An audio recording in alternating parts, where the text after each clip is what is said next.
atomic age was born. There is no denying that since that moment, the shadow of the atom bomb has been across all our lives.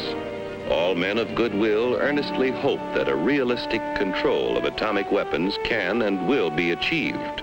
Meanwhile, good sense requires that all of us prepare for any eventuality. But wisdom demands, too, that we take time to understand this force. Because here, in fact, is the answer to a dream as old as man himself, a giant of limitless power at man's command. And where was it science found that giant? In the atom, a particle so infinitely small that it takes over 100 billion atoms to make up the head of a pin.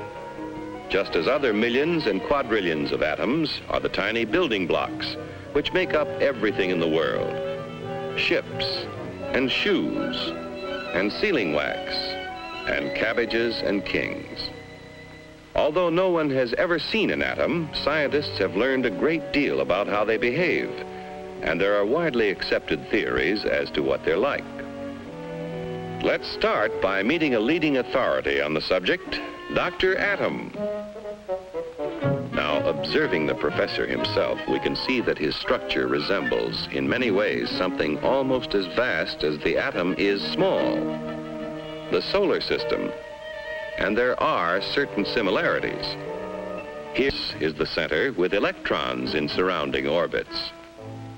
But whereas the planet's movement of electrons is slightly different, there are other differences too.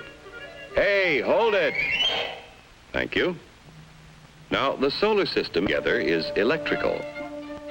The electrons, which are negative, are attracted by the protons, which are positive, and vice versa. But here in the nucleus are other particles with no electrical charge, called neutrons.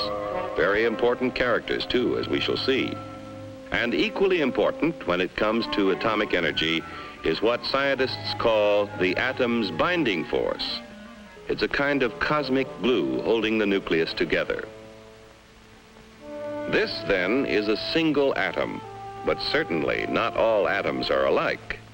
There are in nature more than 90 basic elements, which is science's term for families of atoms.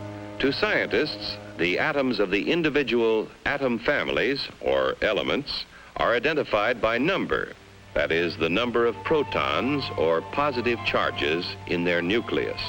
And they vary all the way from hydrogen, which has just 1 proton, to oxygen with 8 protons, to gold, he's rich with 79, finally on to the heaviest of all natural elements, uranium with 92 protons. Now, within each element, or family of atoms, there can be different members, each one having the same number of protons, but differing in the number of neutrons. The total of an atom's protons and neutrons is its atomic weight. Thus, in natural uranium, we have U-234, U-235, and U-238. These different members of the same element or atom family science calls isotopes. Some elements, tin for instance, have a great many isotopes. Others, like aluminum, are lone wolves with just 1. Now, most atoms of most elements are content with their lot in life.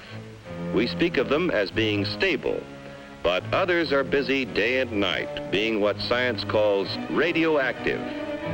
Like radium, throwing off powerful rays along with some of its neutrons and protons, until it actually alters its own nuclear structure and changes to another family, and then to another, until it does become stable at last. This spontaneous changing of elements is called natural transmutation. Its discovery gave men of science an idea. If an atom could change itself, why couldn't man change an atom? Using as bullets the very particles which radium threw off, a noted British scientist bombarded nitrogen and converted it to oxygen. In terms of individual atoms, this is what happened. The radium nucleus threw off an alpha particle consisting of 2 protons and 2 neutrons. One of the protons was absorbed into the nitrogen nucleus, turning it to oxygen. This was artificial transmutation, man changing the elements. From that first experiment, others by the thousands followed as scientists devised ever more powerful particle accelerators, commonly called atom smashers, to transmute more and more kinds of atoms. All scientifically important, but hardly world-shaking. Then, in 1939, some scientists were experimenting with transmutation of uranium. What would happen, they wondered, if they fired a neutron at a uranium nucleus, already the heaviest in nature? Why not try? So they tried. And the result? Nuclear fission. Instead of a minor change, the atom split in 2. Truly a discovery to change the world. For what had happened when the uranium atom split was a kind of double miracle of science. Half of the miracle concerned that binding force we spoke of before, that kind of cosmic glue which holds the atom's nucleus together. We still don't know all about that binding force yet, but we do know it is equivalent to mass. Therefore, we may speak of it as having a kind of weight of its own. Now, the 2 atoms into which a uranium atom splits also have binding force, but for some reason it takes less of that glue to hold them together, and in the process of fission, a tiny fraction is left over. What happens to it? It explodes as energy, proving Einstein's theory that mass and energy are really the same. But we spoke of a double miracle. To understand the second one, let's slow down that fission a million or so times. A single particle starts the reaction, splitting the uranium atom. Here now is the release of energy as heat and blast. Here are powerful rays being given off, similar to X-rays. But here are free neutrons driven out with tremendous speed. And provided there is sufficient U-235 present, what science calls a critical mass, those neutrons bombard other uranium atoms, causing them to split and split still others. The result? A chain reaction. Over 1 million billion atoms exploding within 2 seconds. And the force?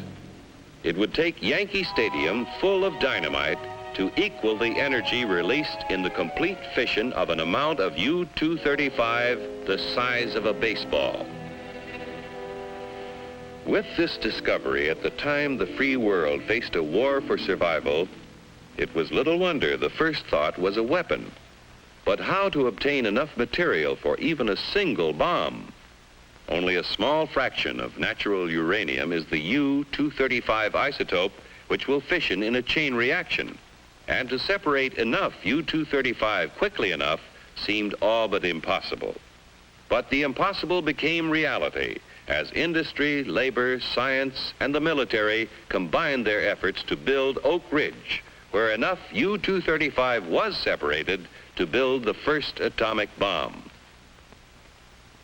At Hanford, Washington, another impossible project proved possible when a huge plant was built for the mass production of the artificial element plutonium. This process involves what may be called the furnace of atomic energy, the reactor pile. Here is a structure or pile of graphite blocks. In the reactor are placed rods of natural uranium containing both U-235 and U-238. As U-235 begins to fission, the graphite slows down the free neutrons, and some of them hit other U-235 atoms, keeping the chain reaction going. But others of those slowed down neutrons hit U-238 atoms, and here's what happens. Remember, we said that U-238 wouldn't support a chain reaction. However, it will capture neutrons from U-235 fission and start a process which converts the U-238, first to neptunium, then to plutonium, and plutonium will fission in chain reaction. Thus, the reactor itself is a source of atomic fuel.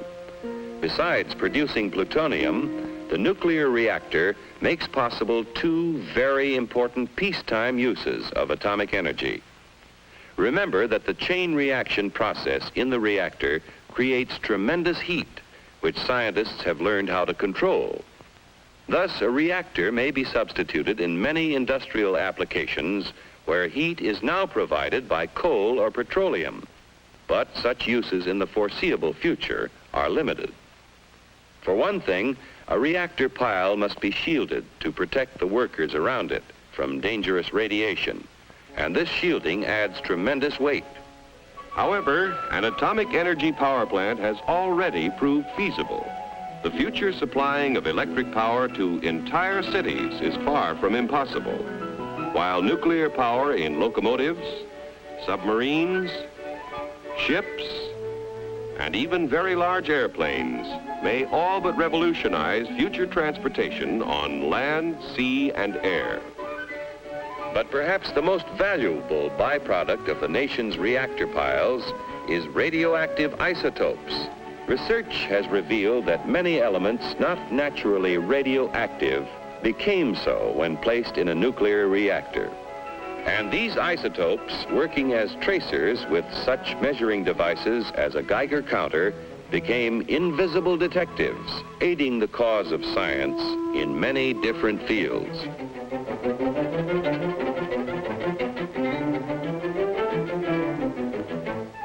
In agriculture, isotopes are now used to test such things as the effect of fertilizers on plant growth and the proper timing for their use, helping to assure bigger and better yields from tomorrow's farms. In industry, isotopes have found literally hundreds of new uses, such as the automatic thickness control of sheet aluminum, saving hundreds of man-hours of labor and assuring accuracy never before possible. In the fields of medicine and biochemistry, isotopes are performing near miracles of diagnosis and discovery. With radioactive sodium, doctors are solving more of the seeming mysteries of heart disease and circulatory disturbances. Radioactive phosphorus has been used to locate tumors in the brain and greatly simplify operations for their removal. Iodine-131 finds one of many uses in revealing conditions of the thyroid, and there are many more. New ways of using isotopes are being discovered constantly through the tireless work of modern pioneers in such fields as chemistry, metallurgy, medicine, and biology. Truly, the superpower which man has released from within the atom's heart is not one, but many giants.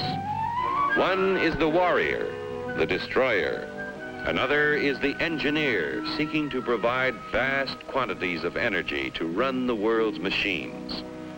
Another is the farmer, helping to better feed tomorrow's world. Still another is the healer, helping to diagnose and cure the sick. And the last is the research worker, working on in the fields of pure science to reveal more of the mysteries of the universe. But all are within man's power, subject to his command. On man's wisdom, on his firmness in the use of that power, depends now the future of his children and his children's children in the new world of the atomic age.